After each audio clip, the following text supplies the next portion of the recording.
आईने ने कहा। कहानी की शुरुआत होती है राजस्थान के एक पुराने भव्य और रहस्यमयी हवेली से। ठाकुर हवेली। यह हवेली अब वीरान हो चुकी है, मगर वहाँ आज भी एक कमरा ऐसा है जो कभी बंद नहीं किया गया। आईनों वाला कमरा। इस कमरे में चारों तरफ पुराने पुराने शीशे लगे हैं, जिनमें से एक शीशा बहुत खास है। वह पुराना मगर बिल्कुल साफ। गांव वालों की मान्यता है कि ये शीशा सच दिखाता है, वो भी ऐसा सच जिसे इंसान खुद से भी छुपा ले। हवेली की वर्तमान मालकिन है सुब्रा ठाकुर, एक खूबसूरत मगर खामोश और रहस्यमयी महिला। पति रुद्र प्रताप ठाकुर की रहस्यमयी मौत के बाद वह यहाँ अकेली रहती है। रुद्र प्रताप की मौत को 5 साल हो चुके हैं और सबने मान लिया था कि उसने आत्महत्या की थी, मगर सुब्रा जानती थी कि वो आत्महत्या नहीं थी। सुब्रा हर रात उस आईने वाले कमरे में जाती, वहाँ वो बैठती और आईने से बात करती, मानो कोई जवाब मिलने का इंतजार कर रही हो। कहानी में नया मोड़ आता है जब शहर से एक लेखक अभय मिश्रा हवेली में रिसर्च के लिए किराएदार बनकर आता है। वह हवेली में हुई रहस्यमयी आत्माओं पर किताब लिख रहा है। उसे हवेली में रुके 2 दिन ही हुए हैं कि अजीब अजीब घटनाएं शुरू हो जाती है। रात के समय आईनों में कुछ परछाइयां दिखती है। आईने से आवाज आती है जैसे कोई पुकार रहा हो। अभय को महसूस होता है कि कोई उसे सच बताना चाहता है। एक रात जब अभय आईनों वाले कमरे में जाता है तो उस पुराने आईने में रुद्र प्रताप की परछाई दिखाई देती है। आईना पकड़ने लगता है और फिर आईने में वो घटना दिखती है जो उस रात हुई थी। रुद्र प्रताप को किसी ने धक्का दिया।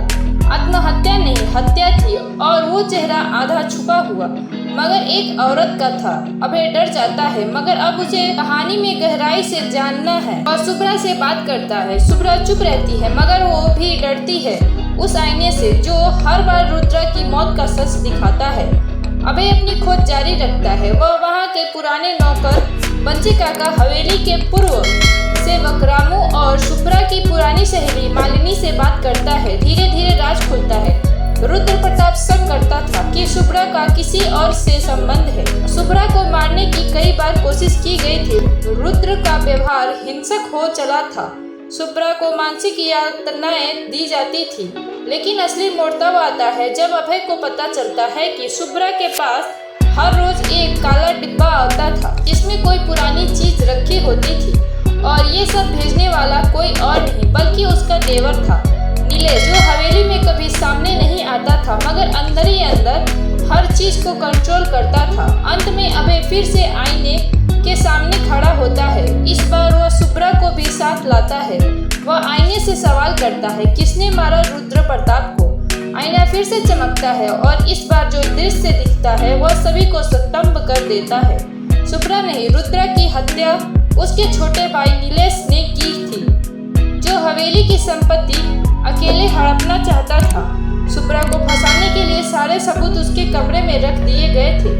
आईना चीखता है, एक आवाज गूंजती है, जिसने सच छुपाया वो आईने से नहीं बच पाया। अभय सारे प्रमाण और रिकॉर्डिंग के साथ पुलिस के पास जाता है। नीलेश गिरफ्तार होता है। सुब्रा को इंसाफ मिलता है और पहली बार वो उस आईने के सामने मुस्कुराती है।